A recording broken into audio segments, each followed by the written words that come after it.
Hello, welcome back. I'm Deep Alex. Connectors are sometimes used to start a sentence. They are also placed in the middle of a sentence for better clarity and understanding. Today, we are going to see connectors for emphasis. When are they used? They are used to give importance to the main idea. Here are some examples. Significantly. The patient has improved significantly after the treatment. Especially, Mr. James complains of breathlessness, especially at night.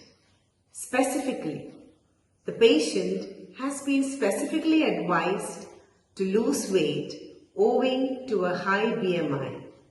Notably, the report revealed elevated WBC count, notably neutrophils. Particularly, Mr. Tom has been advised to change his lifestyle, particularly his smoking habit. I hope this small video was useful for you. Thank you and wait for more interesting ones ahead.